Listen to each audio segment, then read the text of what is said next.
Okay, so this is the first session. Now we will be talking about world geography, and we will be reading it from Ghatna Chakra. Okay, so there were some concept. If we will talk about the universe, the origin of Earth and universe also. So there were some theories related to it. There were some old theories, and there were then some more appealing and new theories. And prominent of all that there was this theory of the Big Bang. So it was called as the Big Bang theory. It was given by George Lemaitre. And इसके अलावा I will talking about other terms also.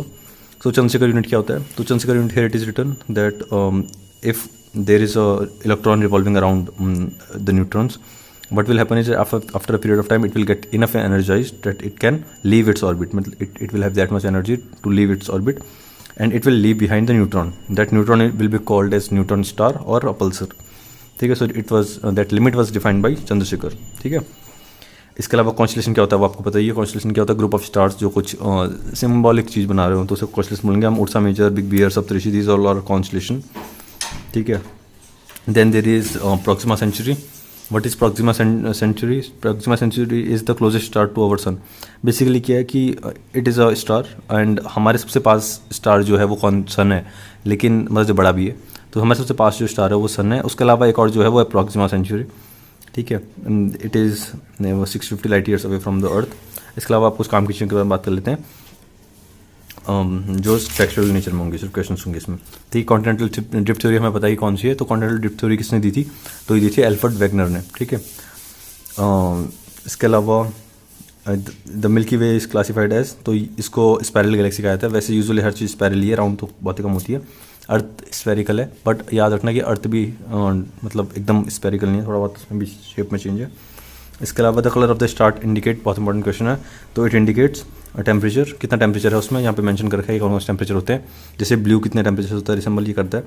इसके बाद बात कर लेते हैं कि Chandrashekhar limit किसे कहा जाता है. तो वही लिखा हुआ है कि एक लिमिट के बियॉन्ड जो स्टार सफ़र करता है इंटरनल कोलैप्स को, तो उसे चंद्रशेखर लिमिट कहा जाता है. यहाँ पर ये चीज़ मैंशन कर रखी है. तो ये हो गया. इसके अलावा ब्लैक होल क्या होता है? तो ब्लैक होल क्या होता है? कोलैप्सिंग स्टार को हम ब्लैक होल कहते हैं. इसके बाद celestial phenomena occurring due to the stars. ठीक है. तो कौन सा ऐसा सेलेस्टियल फिनोमिना है जो स्टार से होता है? तो ब्लैक होल, वही ब्लैक होल कोलाइड मतलब कोलैप्स करने के बाद बनता है. ब्लैक होल थ्योरी किसने prominently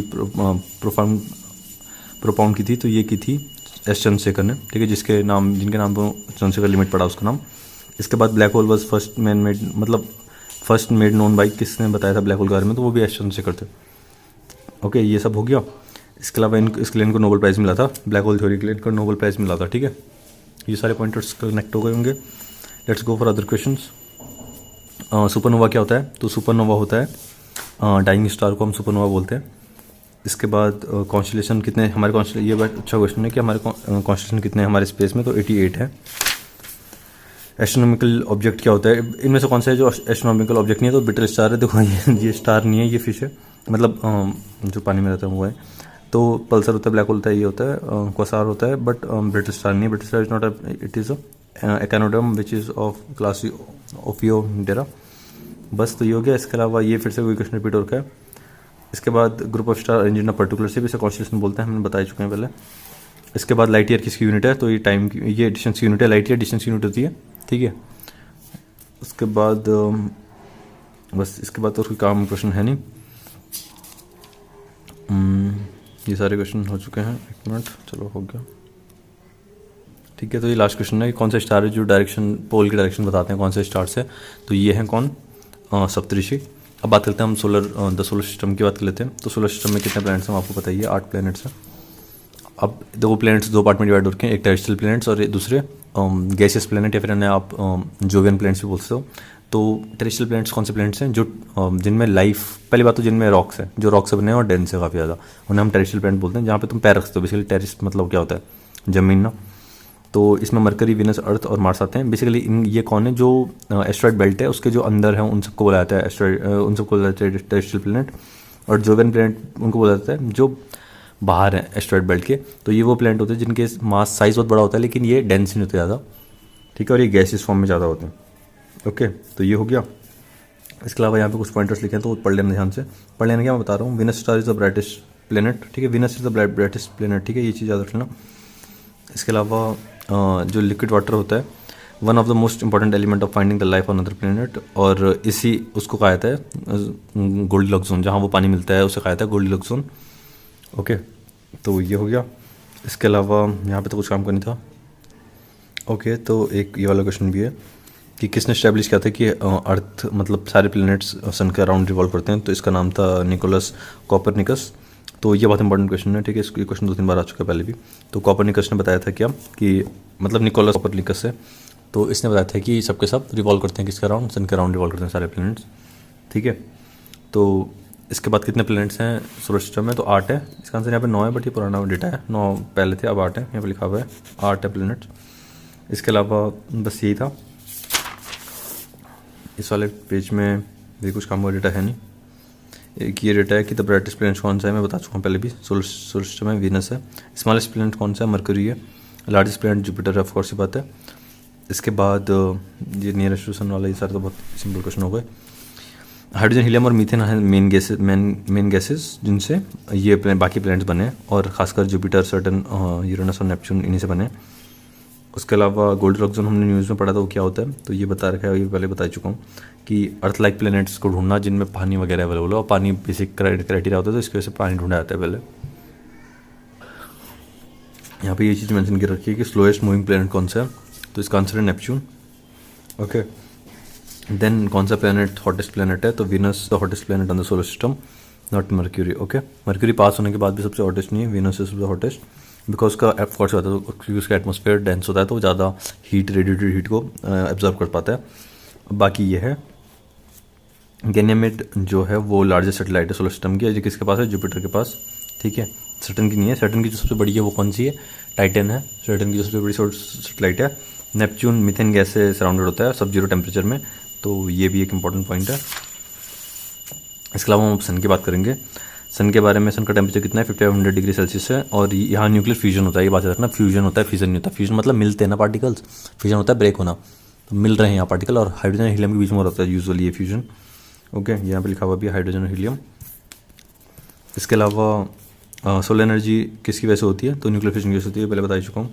diamond ring is a phenomena observed in, तो ये क्या होता है, एक peripheral of the region of the totality trail. इसमें क्या होता है, इसका मतलब बताता हूँ। ऐसे सिंपल, मतलब डायमंड रिंग क्या होती है, रिंग क्या होती है, हम उंगली पे पहनते हैं ना, तो वो रिंग वाला शेप बनता है।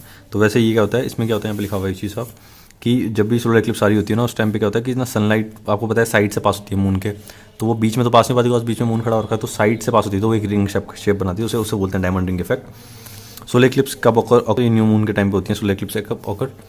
इसके बाद every solar eclipse occur on, तो अब ये कब बनती है, अमावस्या के। सोलर एक्लिप्स कब आती है, अमावस्या के टाइम पे, जब कोई चांद नहीं दिखता है बेसिकली, ठीक है। ये हो गया।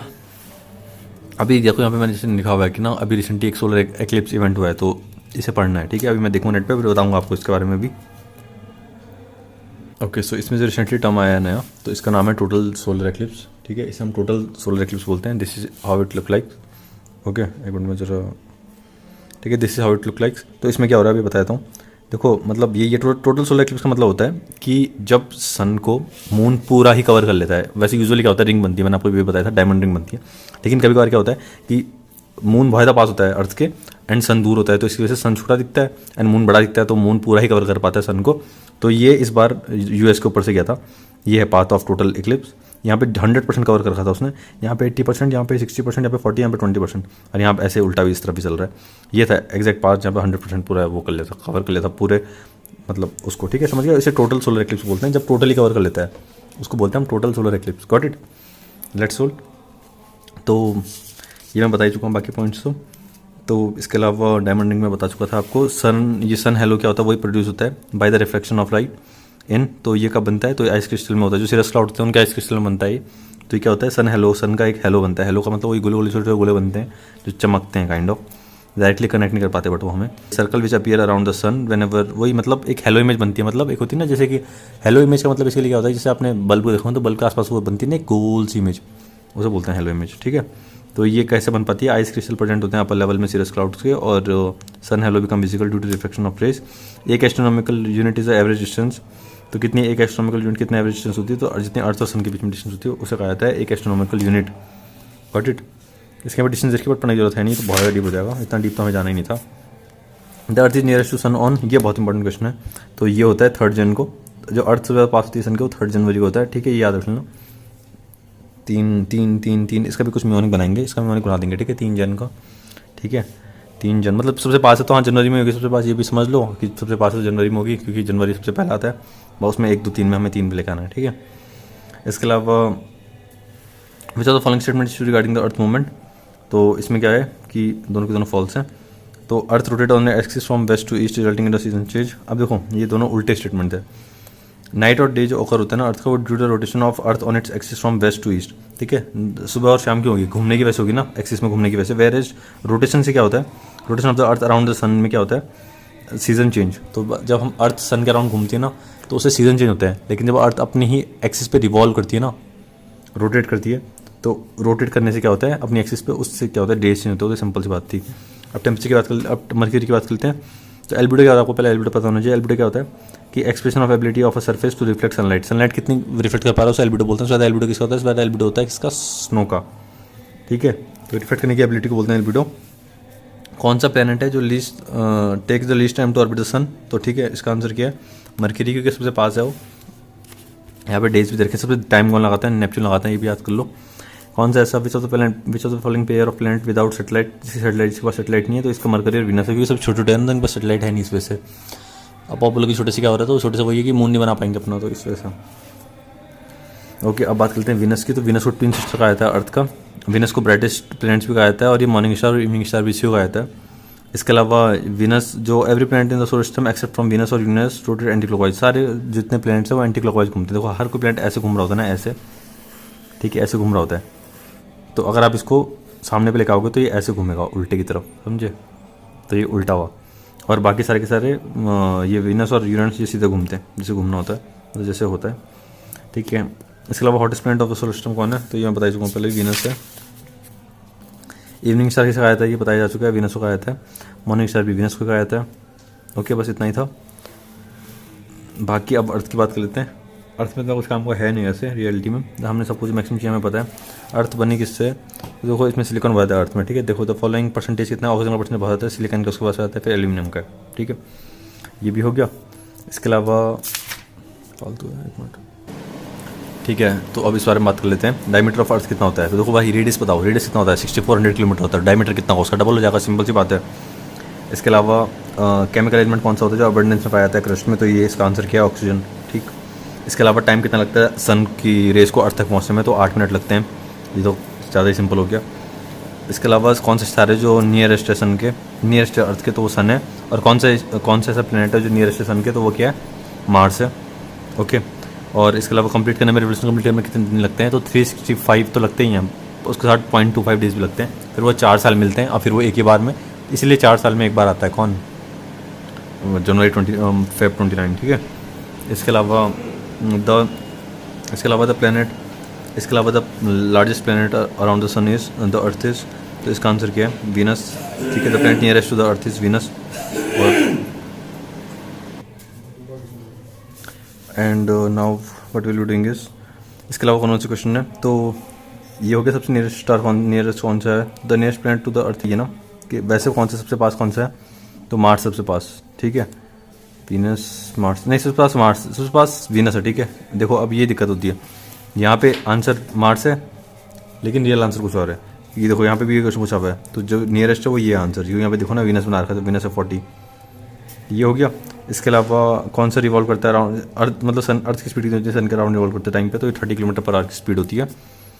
इसके अलावा अर्थ का, भाई यार क्या है अर्थ नीचे, अर्थ का एक्सिस जो रोटेट करती है पोलर एक्सिस में, is always inclined at angle of, तो ये तो हमें पता ही है ना कितना होता है, 23.5 डिग्री सेल्सियस होता है, ठीक है। ठीक है, नेक्स्ट क्वेश्चन है the cause of day and night क्या होता है इसका कॉज, तो ये सिंपल सा है, rotation of earth on its axis. इसके अलावा सन रे इक्वल डे और नाइट के टाइम पे इक्वल पड़ती है परपेंडिकुलर टू, तो ये पड़ती है इक्वेटर में, ठीक। इसके अलावा अब यहाँ पे लिखा हुआ भी है कि ना, चलिए तो बाद में बता दूंगा, what cause changes in season, तो इसका आंसर है earth revolution and at the inclination of the axis, ठीक है, revolution all around the sun, ठीक है।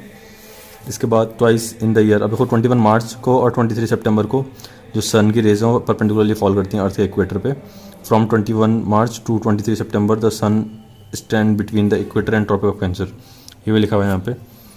गॉट इट, यहाँ पर हो गया। इसके बाद हम बात करते हैं कि अब ये भी बताएंगे हम कि ना वो सुबह को कब, मतलब सुबह और शाम से बड़ी कब होती है, वही बताएंगे आगे।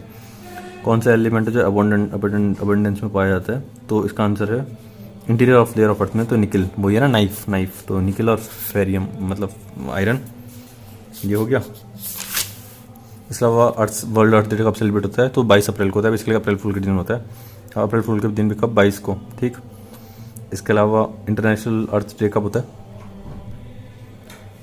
इंटरनेशनल अर्थ डे कब वो सेलिब्रेट होता है, तो ये होता है 22 अप्रैल को। ये तो फिर से वही रिपीट हो रहा है। अर्थ कितने एंगल पे एक्सिस है हमें पता है। The possibility of a desert on the earth कहाँ, किस लैटिट्यूड में ज़्यादा होती है, तो इसका आंसर 23 डिग्री के लैटिट्यूड में ज़्यादा होती है। वही रीज़न है क्योंकि वो उतने एंगल पे लेटा हुआ है ना, तो मेन जो हीट पड़नी थी वो उसी एंगल पर पड़ रही है जहाँ पे वो टिल्ट हुआ है, ठीक। तो ये इसका आंसर ये भी हो गया। इसके अलावा कौन थे जिन्होंने पहले बार एक्सप्लेन किया था कि रोटेशन होता है वो अपनी एक्सिस में होता है, तो ये आर्यभट्ट थे, ठीक है। राइजिंग और सेटिंग ऑफ सन को डिफाइन किया था इन्होंने।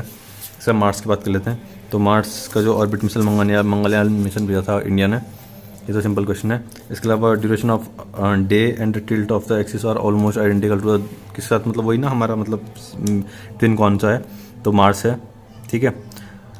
तो यहाँ पे ये ऑडिट।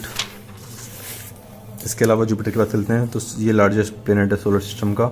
सबसे बड़ा मून का नाम इसका ये है गैनमेट, ठीक है, ज्ञानी मैट करके है, तो ये हो गया। इसके अलावा इसको डिस्कवर कब किया, किसने किया था, तो गैलीलियो ने डिस्कवर किया था इसको। पहला प्लैनेट कौन था डिस्कवर होने वाला, वो दूसरा था, वो यूरेनस था जितना मुझे याद है। तो पहली बार डिस्कवर हुआ था, जो पहला प्लैनेट जो डिस्कवर हुआ था। कौन सा हैवीएस्ट प्लैनेट कौन सा सोलर सिस्टम का था, तो ये जुपिटर ही है। और मैक्सिमम टाइम रिवोल्यूशन में कौन लगाता है सन के साथ, तो वो भी जुपिटर आता है, जो बड़ा है इसमें। रिंग ऑफ जुपिटर किससे बनी होती है, तो ये बहुत इंपॉर्टेंट क्वेश्चन है, तो ये सिलिकेट से बनी होती है रिंग ऑफ जुपिटर। इसके अलावा largest number of natural satellite किसके पास है, मून्स मतलब किसके पास है, तो इसका आंसर भी सेम है, जुपिटर। सैटर्न की बात करते हैं, सैटर्न को ग्लोब ऑफ गैसेस कहा जाता है और एक गैलेक्सी लाइक प्लैनेट होता है, क्योंकि इसका साइज वैसे दिखता है और फिर इसके आगे पीछे रिंग्स भी होती हैं, तो इस वजह से लगता है वो। इसके अलावा ये क्वेश्चन मैंने कट मार किया, मुझे पसंद नहीं आया क्वेश्चन। टाइटन सबसे लार्जेस्ट मून है किसका, सबसे लार्जेस्ट मून है जो सैटर्न का, वो टाइटन है। इसके बाद यूरेनस, नेपच्यून और प्लूटो कर लेते हैं साथ में, तो नेपच्यून कोल्डेस्ट प्लैनेट को कहा जाता है, नेपच्यून को कोल्डेस्ट प्लैनेट कहा जाता है। इसके अलावा ये तो फालतू क्वेश्चन हो जाएंगे बहुत ज़्यादा, ये बहुत फालतू क्वेश्चन हैं। इसके बाद ये है कि द कोल्डेस्ट प्लैनेट कौन से सोलर सिस्टम में, तो ये पता ही पहले से पता था, नेपच्यून था, ओके। यहाँ पे कुछ खास नहीं। अब मून की बात कर लेते हैं, तो इसमें सोलर एक्लिप्स होती है और लूनर एक्लिप्स होती हैं। देखो सोलर एक्लिप्स क्या होती हैं, when the new moon come in between the, simple है। सोलर एक्लिप्स में क्या होता है कि सन और अर्थ के बीच में मून आ जाता है। लूनर एक्लिप्स में क्या होता है कि अर्थ आ जाती है बीच में, किनके, सन और मून के बीच में, तो ये सिंपल कॉन्सेप्ट है। सोलर एक्लिप्स में क्या होता है, अभी चली मैंने क्या बताया था आपको, टोटल सोलर एक्लिप्स ना, टोटल सोलर एक्लिप्स में क्या होता, मून आ गया था अर्थ और सन के बीच में। इसमें क्या होता है, इसमें सन आ जाता है, इसमें अर्थ आ जाती है सन और मून के बीच में। इसके अलावा पेरिजी और एपोजी किसे बोलता हूँ आपको पता है, एपोजी और पेरिजी किसे बोलते हैं ठीक है। तो इसे पेरिजी क्या होता है, पास, तो पास मतलब जब मून सबसे पास होगा अर्थ के, तो उसे पेरिजी बोलेंगे। और एपोजी क्या होगा, सबसे दूर होगा जब उसे, तो एपोजी बोलेंगे। तो पेरिजी के टाइम पे क्या होता है, हाई टाइड्स आती हैं, तो बहुत पास होता है, तो उस वजह से उसकी ग्रेविटेशन फोर्स अफेक्ट कर पाता है किसको, अर्थ के पानी को। इसके अलावा एपोजी के साथ उल्टा हो जाता है सीन, ठीक है, तो लो टाइड आएंगे, ऑफकोर्स बात है। बस ये यहाँ पे हो गया, ब्लू मून, ब्लड मून वगैरह ये सब इसी के टर्म्स है। बस इसमें और कुछ काम का है नहीं। पहली बार मून में लैंड कब हुआ था ये बंदा, तो ये हुआ था 1969 में, ओके। सी ऑफ ट्रैंक्विलिटी, इसे भी मून को कहा जाता है, काम का तो ये भी नहीं था, बट ओके। इसके अलावा यहाँ कुछ काम का नहीं है। एक क्वेश्चन ये काम करता है, ब्लू मून फिनोमेना किसकी वजह से ऑकर होता है, तो 2 full moon occur in the same month. जब 2 बार फुल मून आता है एक ही मंथ में, तो उसमें होता है क्या, ब्लू मून का फिनोमेना ऑकर। बस इसमें इतना क्वेश्चन था। लूनर एक्लिप्स कहाँ टेक प्लेस करती हैं, तो लूनर एक्लिप्स अर्थ जब बिटवीन आती है, वही सन और अर्थ वाला सीन अभी भी चल रहा है, मैं रिपीट नहीं करूँगा, ठीक।